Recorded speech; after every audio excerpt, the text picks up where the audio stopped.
Hey everybody, welcome to the Evangelist Nick Garrett channel, Truth First Christianity in a Post-Christian Country. I love passages of Scripture that become clear after one has had a born-again experience and been converted. Today we're talking about one of the most popular passages of Christianity in the Scripture. A passage that if I bet you asked most non-Christians, they'd at least be familiar with it. The Beatitudes. Specifically, we're talking about one that says, "Blessed are the poor in spirit." When I first got born again, there were some things I had read in Scripture over the years that didn't necessarily make complete sense until becoming converted. A good example, Adam and Eve being naked before God. Oh, afterward, I understood what that meant because I felt it. It meant convicted in my sin before a perfect and holy God. Poor in spirit. And I want to define for us what it means and tell a unique perspective about it from a book by a man named Emmett Fox called The Sermon on the Mount. Emmett wasn't necessarily a theologian. He comes from a 12-step background, AA, NA, and he happened to really find kinship with his higher power as Jesus Christ, and he writes some fascinating things. So let me start by reading you the Beatitudes. "And seeing the multitudes, he went up into the mountain. And when he was set, his disciples came unto him. And he opened his mouth and taught them, saying, Blessed are the poor in spirit, for theirs is the kingdom of heaven. Blessed are they that mourn, for they shall be comforted. Blessed are the meek, for they shall inherit the earth. Blessed are they which do hunger and thirst after righteousness, for they shall be filled. Blessed are the merciful, for they shall be shown mercy. Blessed are the pure in heart, for they shall see God. Blessed are the peacemakers, for they shall be called children of God. Blessed are they which are persecuted for righteousness' sake, for theirs is the kingdom of heaven. Blessed are ye when men shall revile you, and persecute you, and say all manner of evil against you falsely for my name's sake. Rejoice and be exceedingly glad, for great is your reward in heaven. For so persecuted they the prophets which were before you." Now, the Sermon on the Mount opens with these 8 Beatitudes, right? This, of course, is one of the most best-known sections of Scripture.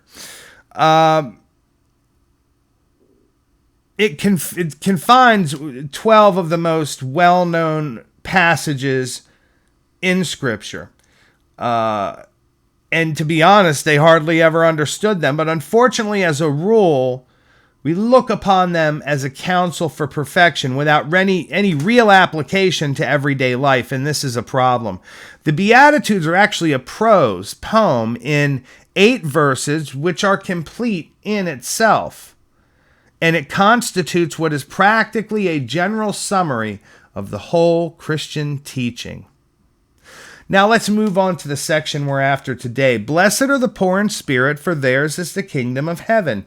Here in the very beginning, we have to take into account a point of great practical importance in the study of the Bible. Namely, that it is written in a peculiar idiom of its own, and that terms and expressions are sometimes actual words, and sometimes they're used in the Bible in a sense that is distinctly different than that of everyday usage. This is quite apart from the fact for which we have also been on the lookout. For certain English words have changed the meaning since the Bible was translated. The Bible is really a textbook of metaphysics, a manual for the growth of the soul, and it looks at all questions from this point of view. It is impossible to emphasize this point too much. For this reason, it takes the broadest view of every subject.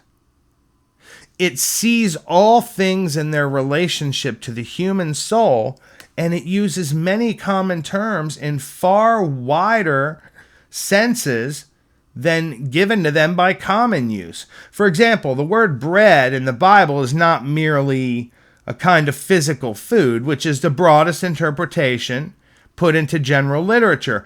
But all things that man requires, all physical things such as clothing, shelter, money, education, spiritual understanding, give us this day our daily bread. Another example is the word prosperity. In a scriptural sense, prosperity and prosper signify a very great deal more than the acquirement of material possessions. They really mean success in prayer. From this point of view, the soul, success in prayer, is the only kind of prosperity worth having. Now check this out. To be poor in spirit does not in the least mean that we should be called poor-spirited. Nowadays, to be poor in spirit means we've emptied ourselves of all desires to exercise personal self-will, and what is just as important, to have renounced all preconceived opinions in the wholehearted search for God. Critical thinking, open-mindedness, shredding of the ego, shredding of theological pre-commitments. When we're poor in spirit, God can work inside of us. We gain our spiritual poverty by recognizing that born-again experience was truly real, and that if God is real, what God says must be real too. One of the saddest passages in all of literature is the story of the rich young man who missed one of the greatest opportunities in history, and he turned away sorrowfully because of his great possessions when Jesus said, hey, get rid of your stuff and follow me. We have to be careful of preconceived ideas. We have to be careful of confidence in our own judgment, intellectualism, academic distinction. The rich young man is one of the most tragic figures in history, not because he happened to be wealthy, for wealth in itself is neither good nor bad, but because his heart was enslaved by that love for money, which Paul tells us is the root of all evil. Ladies and gentlemen, sometimes we overlook the most important things in Scripture because they're so common to us, we read them all the time. For today, let's read the Beatitudes in the book of Matthew, and let's see if we can gain an understanding there. Who will be blessed? Who will be shown mercy? Who will be called children of God? Who will gain the kingdom of heaven? Who will see God? Ladies and gentlemen, I had fun on this one. I always look forward to filming more videos with you. Please purchase books that I've written at amazon.com/author/nicholasdgarrett. Check me out across the platforms today to learn more about what happened on this day in church history. Warmest regards. God bless you. And may your work today bear fruit. Thanks.